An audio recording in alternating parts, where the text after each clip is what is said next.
कुमार जी पर जरूरत पड़े तो प्राथमिकी दर्ज होनी चाहिए। उस परिवार को रोजगार में प्राथमिकता दे।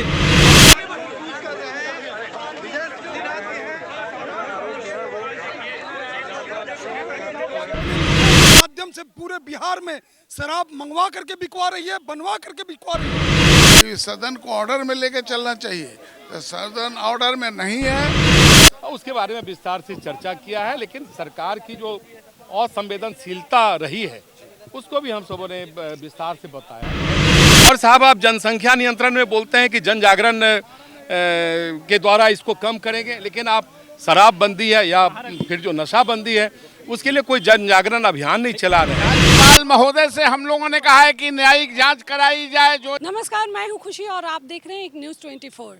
अभी हम मौजूद है पटना के राजभवन में, जहां पर जहरीली शराब को लेकर हंगामा मचा हुआ है। जहरीली शराब के पीने से बहुत सारे लोगों की मौत हो चुकी है। वहीं बीजेपी के कार्यकर्ता, विधायक, बीजेपी के लोग आए हैं राज्यपाल से मिलने। आइए देखते हैं उनकी क्या बातचीत हुई राज्यपाल से। मेमोरेंडम महामहिम को सौंपने का काम किया पर विस्तृत जानकारी लीडर अपोजिशन लीडर अपोजिशन विस्तृत जानकारी अभी दे रहे हैं।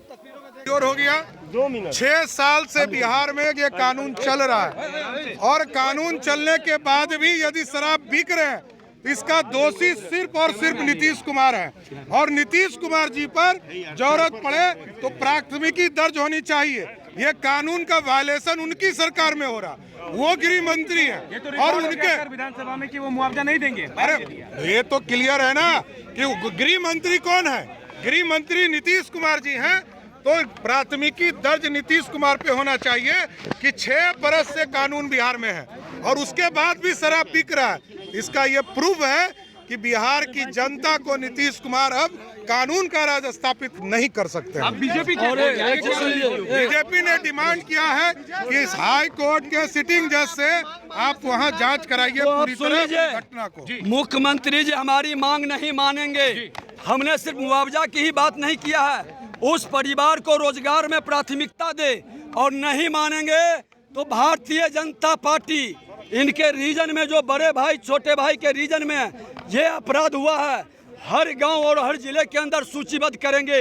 इस सरकार को विवश कर देंगे और इस सरकार को हटा के भारतीय जनता पार्टी उन तमाम परिवारों को महोदय से मिलकर एक ज्ञापन दिया। और अभी सारण जिले में खास करके जो मसरक का क्षेत्र है वहाँ जहरीली शराब पीने के कारण जो लगातार 100 से अधिक मौतें हुई है, उसके बारे में विस्तार से चर्चा किया है। लेकिन सरकार की जो असंवेदनशीलता रही है उसको भी हम सबों ने विस्तार से बताया।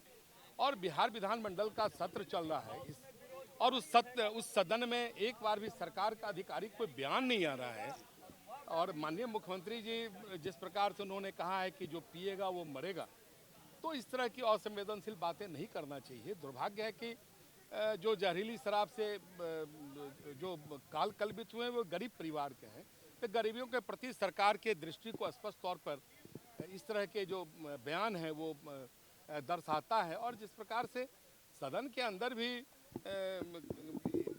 इससे गंभीर मुद्दा और हो ही नहीं सकता जहाँ 100 लोग मारे गए हों। और कल हम सबों ने जो दौरा किया था, स्पष्ट तौर पर हम सबों ने महसूस किया कि यह एक नियोजित संगठन के द्वारा अवैध शराब पहुंचाया जा रहा है।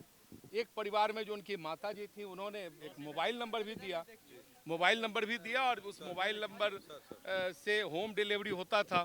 मुझे तो आश्चर्य लगा कि होम डिलीवरी हो रहा है और बगल में जो निकटवर्ती पुलिस स्टेशन है वो भी एकदम निकट में है। लेकिन पुलिस उसको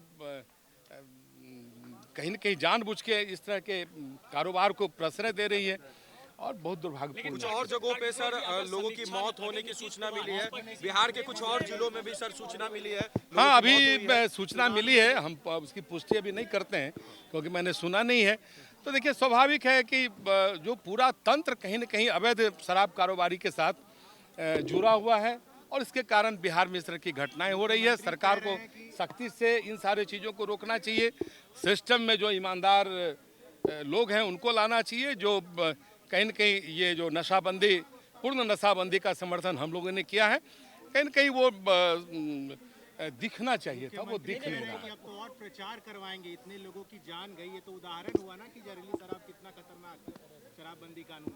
नहीं देखिए, वो लगता है उनका देखने का नज़रिया नकारात्मक है कि वो उसका प्रचार नहीं करके कैसे जहरीली शराब जो पीकर काल कलवित हुए हैं उनके परिवार को कैसे मुआवजा दें।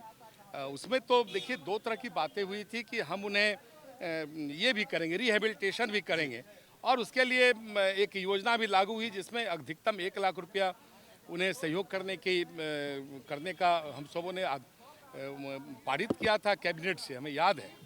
लेकिन वो बहुत बेहतर ढंग से नीचे तक नहीं पहुंच पा रही है। और साहब, आप जनसंख्या नियंत्रण में बोलते हैं कि जन जागरण के द्वारा इसको कम करेंगे, लेकिन आप शराबबंदी है या फिर जो नशाबंदी है उसके लिए कोई जन जागरण अभियान नहीं चला रहे हैं, जबकि उसमें काउंसलिंग की चर्चा हुई थी, जन जागरण की चर्चा हुई थी। आखिर बहुत लंबे वक्त से जो ये चीज़ें पेय के रूप में लोग ले रहे हैं, नशा के रूप में ले रहे हैं, तो एक दिन में इसको खत्म नहीं किया जा सकता है। लेकिन इसके लिए जो जन जागरण है और भी जो कई तरीके हैं जो आम आदमी बेहतर ढंग से इन चीज़ों को समझ सके, इसके नकारात्मक पक्ष को, इसकी विसंगतियां को समझ सके। आप लोग चाहते हैं कि ये कानून जो विधानमंडल में आया था उस पर या तो इस पर दोबारा से विचार हो?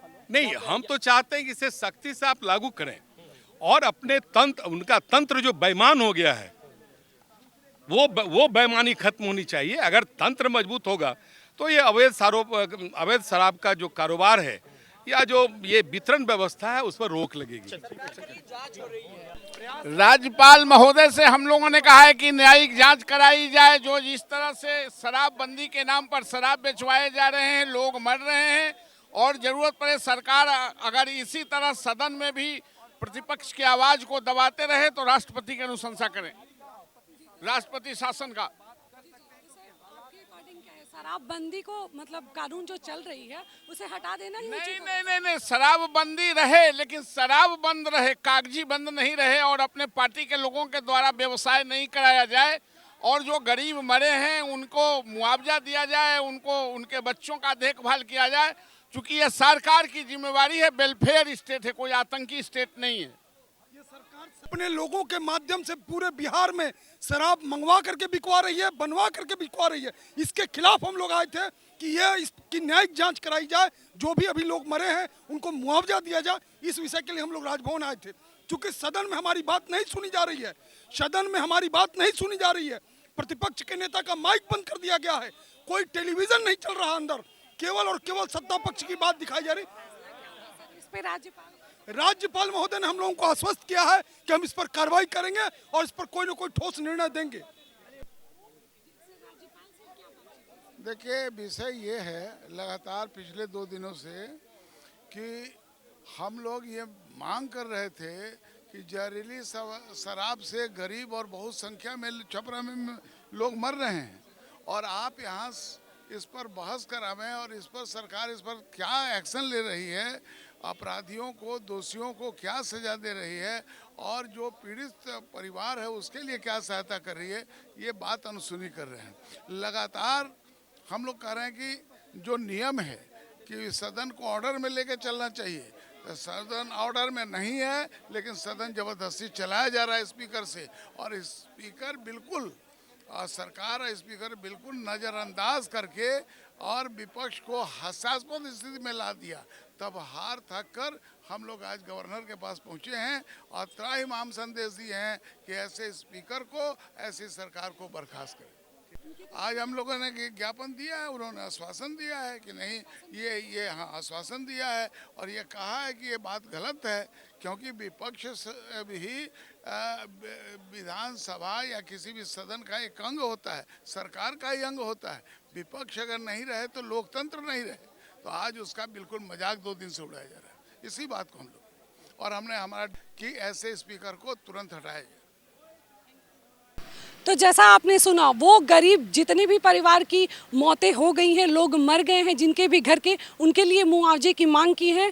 ऐसे ही तमाम अपडेट्स के लिए हमारे साथ बने रहें। हमारे फेसबुक पेज को लाइक कर दें, यूट्यूब चैनल को सब्सक्राइब कर दें। कैमरा पर्सन मदन के साथ मैं खुशी, पटना।